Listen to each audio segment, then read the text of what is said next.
right now we are in the middle of Children's Mental Health Weeks. And so Dorota and I have decided to get together and do 3 different workshops that are based on activities for kids. I think we can start by maybe introducing ourselves and then move into it straight away. So my name is Jennifer and I'm American, but I've lived in Sweden abroad for about 20 years now. I have a really long history with mental health problems and issues and things to be dealt with on a, on a regular basis. And one of the things that I have found very, very important is using creativity and art in my daily life to help me feel better. And I am an artist, so my form of art therapy is creating art, physical art. But I do want to stress that art therapy can be anything. It doesn't have to be creating a piece of art. It can be music, it can be dancing, it can be writing, it can be, anything within the creative realm. And I do these workshops with my soul sister here, Dorota. And go ahead and introduce yourself and then we'll get started. Hello, my name is Dorota, and as Jennifer said, we connected because of our mutual passion and history of mental health and the aspect that we do use art to help ourselves. And we wanted to share that initiative with the world because we find so much relief doing art, and we just want people to know about it. And then it led us to horrifying news of youth being so much affected by pandemic and all possible consequences of that, and how mental health of children is declining. And then we decided that most what we do is really suitable for children as well. So we decided to undertake those 3 workshops in collaboration with Breaking the Chalk and Legal Wolf, Steve, who delivers wonderful podcast on mental health. So here we are. We did yesterday a very nice workshop on calming patterns. And today is an activity that Jennifer is presenting that really encourages collaboration. And it's a great opportunity for quality time between an adult and a child. And this is part of mental health, isn't it? Providing this quality time that it's not based on probing what's wrong, what's bothering you, but just being and doing something together, something that can be fun and exciting and colorful and whatsoever. So Here we are. And Lyra is with us. Lyra is a counselor, and she works with children, and she can answer all possible questions about how to support youth. And I'm sure we can do it towards the end. Okay, so back to you. Yeah, so I wanted to show something that has a very scary name, but it's actually a lot of fun. So the name is Exquisite Corpse. It is actually based on, it was born in France, I think in 1925 by some very famous artists that were surrealists. I find it really useful with children because it's something that just makes them laugh. It makes us laugh too. And I think laughter is, as they say, the best medicine. It's something I used to do with my daughter when she was younger, whenever she was feeling anxious, especially, waiting for a doctor's appointment, waiting for anything that had her feeling anxious, because all you need is a piece of paper and a pen. And that's something that I could quite easily find in my handbag or my backpack. And the way that it works, I'm just going to show you a really quick demonstration, and then I think that we can actually try it. Although most of you look like you're alone, but we'll do it anyway. And because then you'll learn how to do it, and you get really fun results. So what I'm going to do is put this one on Spotlight, and you just start. I'm just using regular printer paper. You can use anything. And then I have grabbed some fine liners, but you can use anything at all. You can use, a regular pen, pencil, crayons, anything that you have, a combination, excuse me, anything that you have available. And the way that you get started is basically just taking a piece of paper and dividing it into thirds. And you want to get it as even as possible, which I did not do, but as even as possible. And the way that you start now, the best way to do it is with 3 people, but it absolutely works with 2. And I'm just going to do a very basic one here, just so you can see, and then we can do one that's a lot more fun. So the premise of this is basically that one person is going to draw a head. And it can be, anything you want. It does not have to be a human. That's the fun in it. It could be anything, anything you want. And you want to then draw in a neck. And the most important thing is to make the neck, you're up next. So, well, I'll do this one, extend to the back side. So the next person knows where to start the body from. And then you fold it in so that the next person can't peek. You turn it over, and then you can draw some sort of body.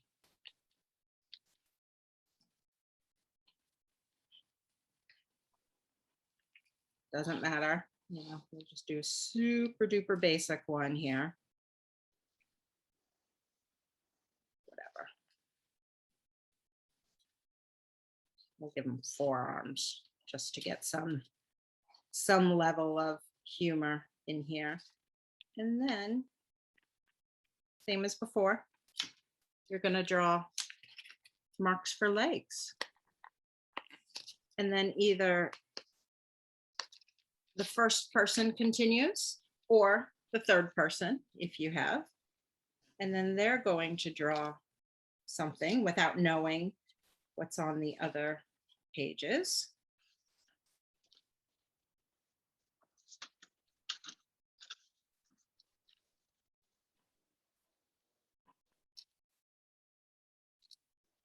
And then when you open it up, see if I can turn it around, you can get something that's super duper humorous.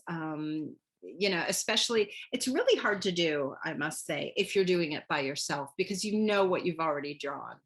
And so if you're doing it with someone else and you have no idea what's on the paper, then you get some really crazy things. Leah, I see you have your hand up. Did you want to say something? Yeah, sorry, I was trying to make it so even that I missed how you folded it. Oh no, okay. You just fold it in thirds. Okay. That's it, just in thirds.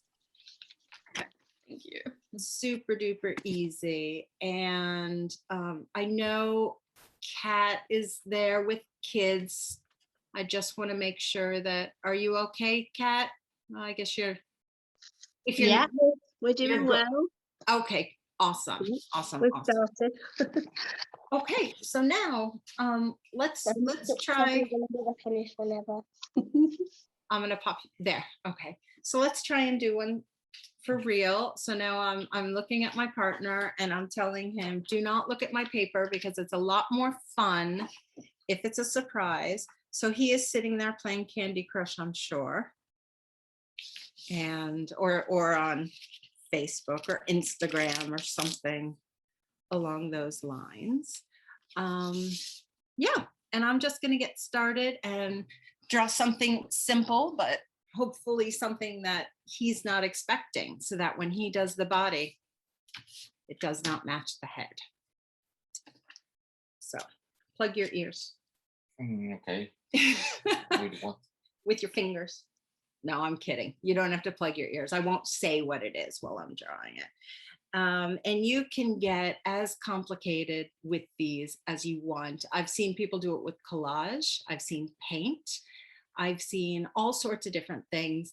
And like I said, it started with some famous artists. So you can get really, really, really detailed with these, or you can do them as simple as the one that I just did. It doesn't matter. Either way, the kids are going to laugh.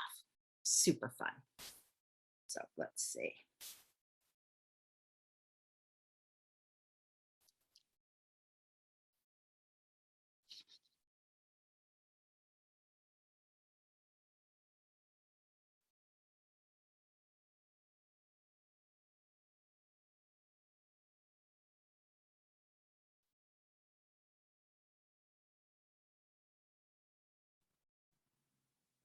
So I don't want to say what it is, but anyway, it's good for it to be up to interpretation anyway. Doesn't really matter. And it's not realistic anyway, so.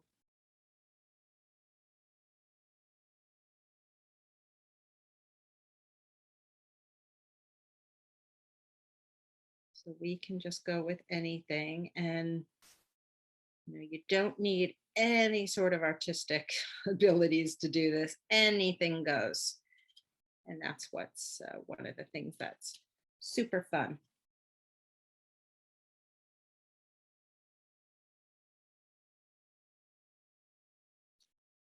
Let's see. So I think that's the head there.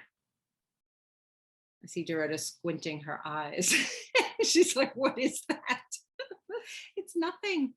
It's just from my imagination. It's absolutely nothing. And I may just add a tiny bit more detail here.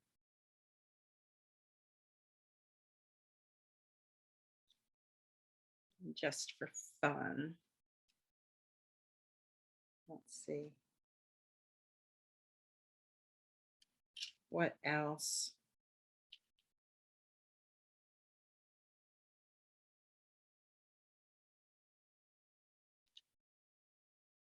Yeah, so I think that's mine.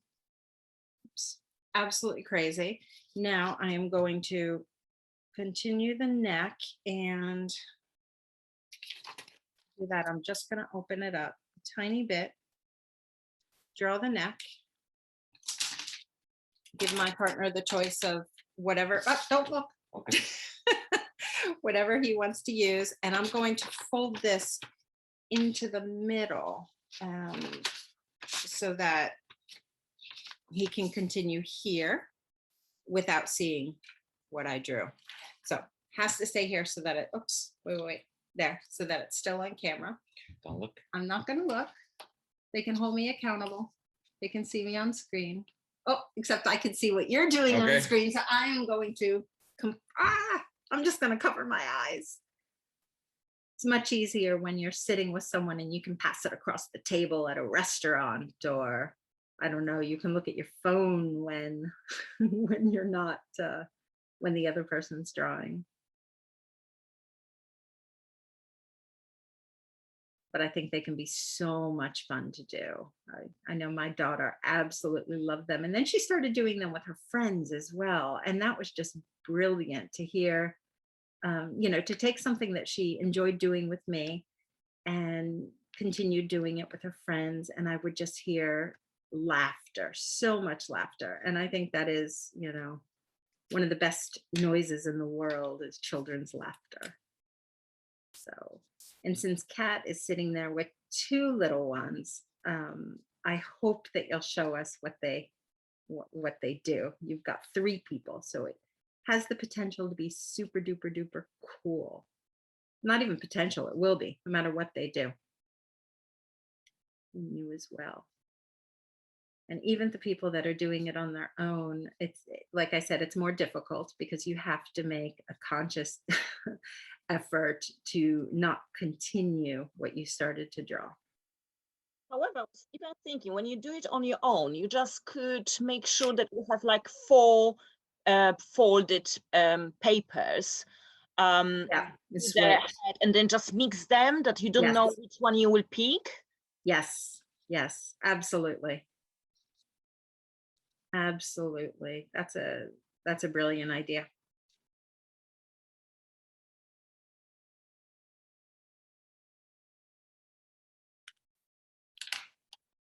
Okay. And I guess he's still going.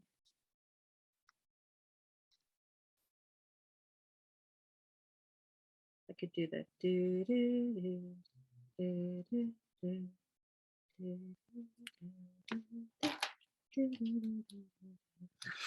Don't want to stress anyone out. There is no time limit. Take your time, do your own thing. Breathe, smile.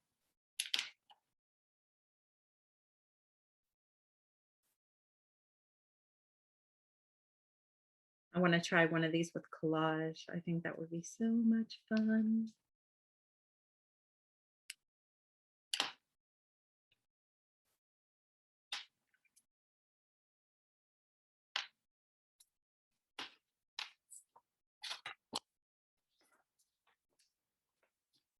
I hear folding going on, maybe. Hold on. Uh-oh. Here, you can put sometimes this paper's quite thin, so put a piece of paper in between so I absolutely can't see.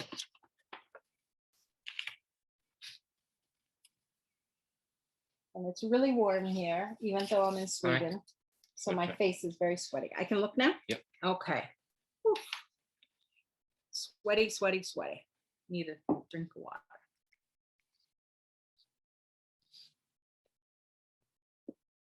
All right.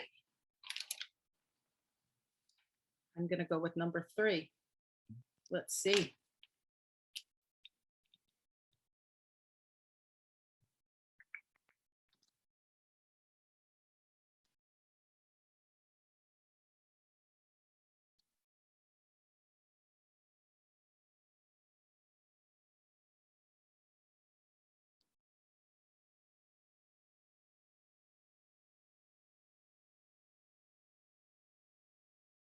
You can't look Okay. either. Okay. Sorry. I mean, of course you can, but now it's Yeah. Okay. now it's done. It's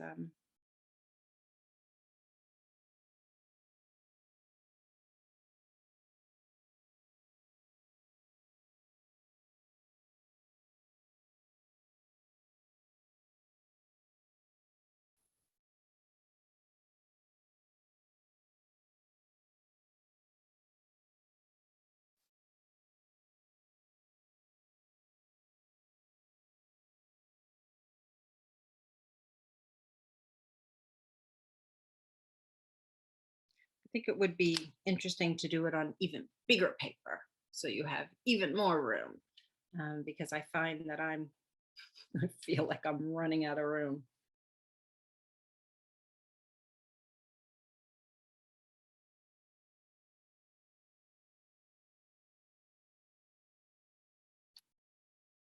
Oops.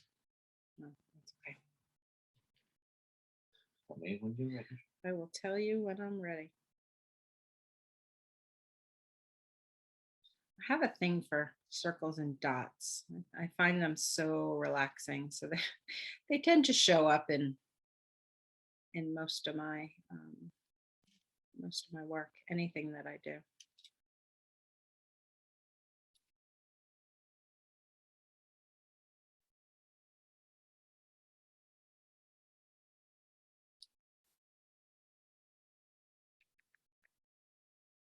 Let's see.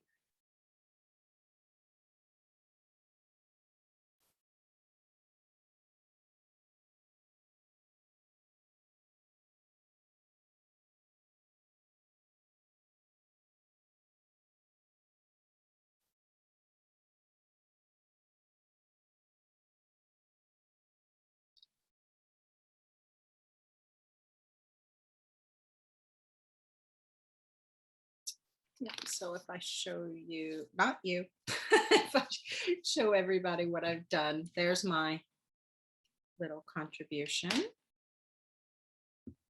And I will go ahead and open it up. Now you can look.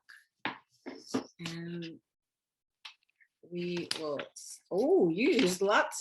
That is so cool. That is, look how colorful yours is.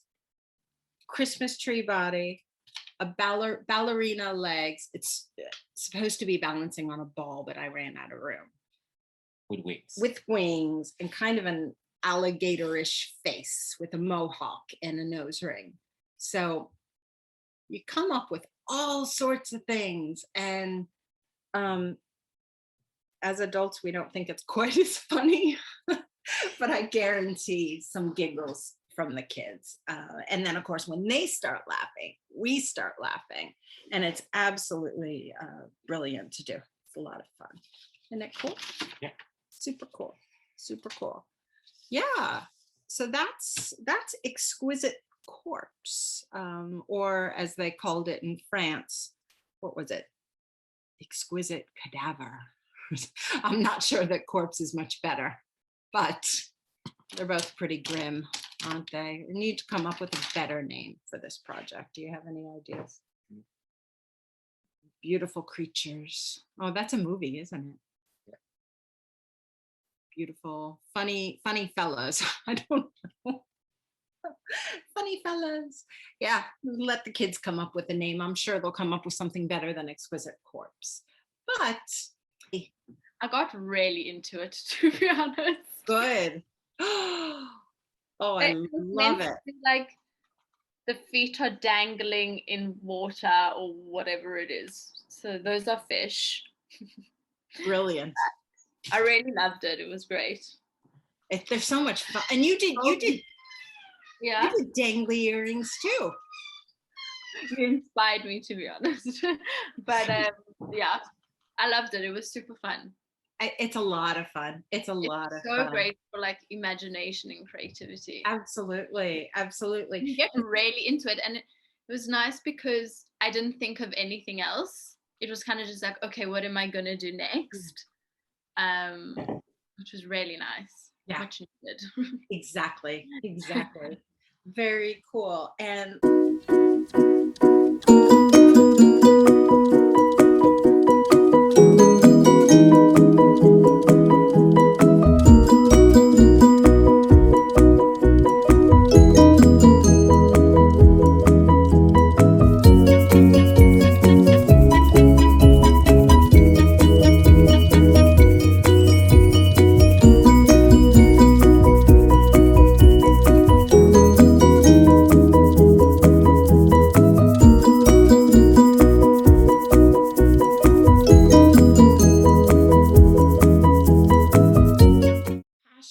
is sharing this information, especially right now with children, because all of us, Lear and Steve included, really feel that, you know, if you start working with the children at a very young age and start teaching them, you know, ways of dealing with stress and anxiety and identifying their emotions and letting them know that these things are completely normal, it reduces the stigma in the world, and it also helps us to feel better. So the earlier we start, the absolute better.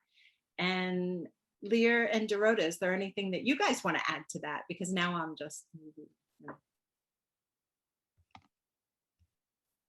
and I cannot see, let me see. Who is on? Okay, we've got. I'll just follow up on what you said.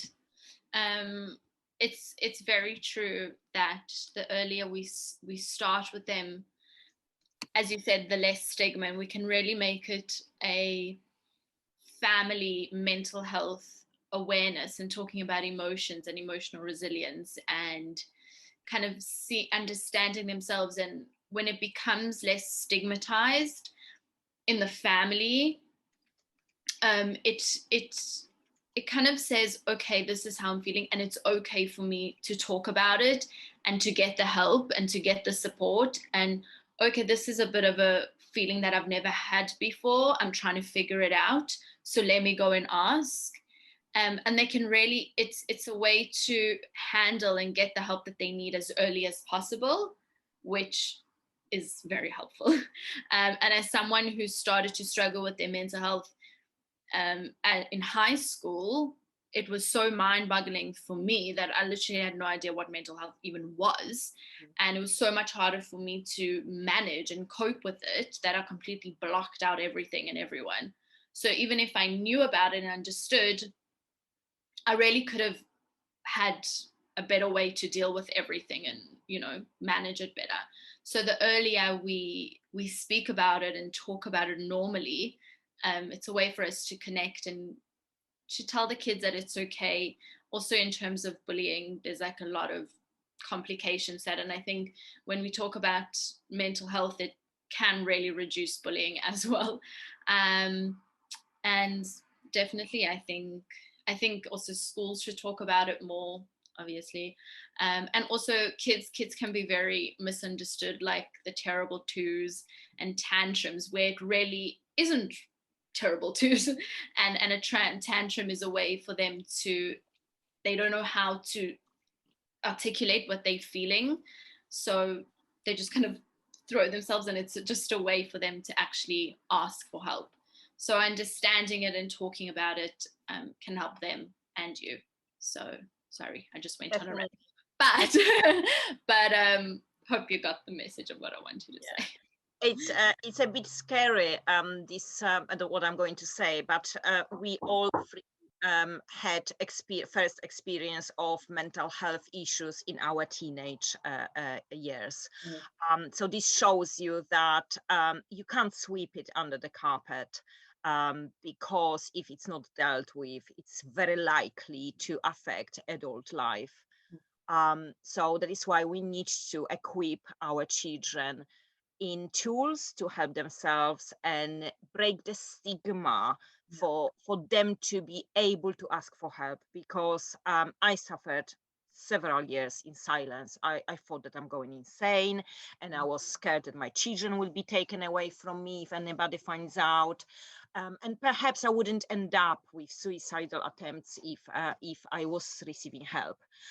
So we need to, I used to say, my grandma used to say actually, that prevention is better than cure. And I think that this really summarizes why we need to look after children's mental health. Absolutely. I think it also teaches them to be more compassionate towards others as well, and empathetic, and to understand, if I'm going through this, my friends are probably going through this as well. And I need to be kinder. I need to be more understanding. It was, yeah.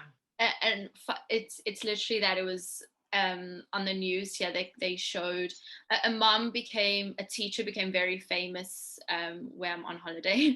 So she kind of spoke about the difficulties of homeschooling and things like that, and she became very famous.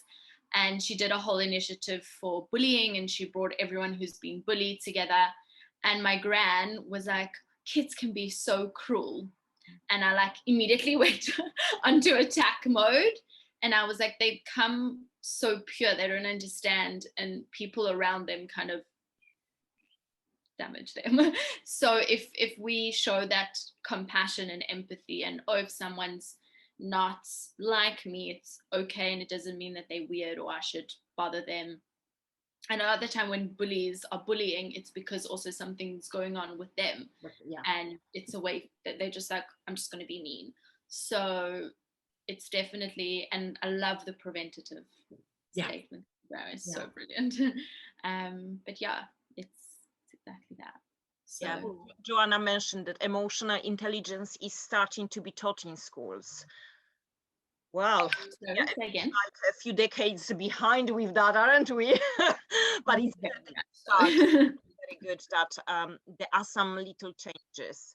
But I think, like I said yesterday, that as long as we press for teachers and childcare practitioners to be equipped with little tools that can help to be embedded in normal teaching, to ease certain stress, to ease, anxieties, then we are hoping that the environment we are teaching our children in will be more mental health, focused and more positive. Because I remember school as traumatic traumatic really experience, and I was high achiever, don't get me wrong, but the aspect of no compassion towards stress, towards the deadlines inflicted on you, you were just perceived like, you know, too sensitive and whatsoever. Why sensitivity is not to be, you know, negative. On the contrary, sensitivity should be cherished, because sensitive people are compassionate. That's right. People Yeah. pay attention to beauty. Sensitive people are creative. So let's cherish sensitivity in our children, not march on it and stomp on it. Absolutely.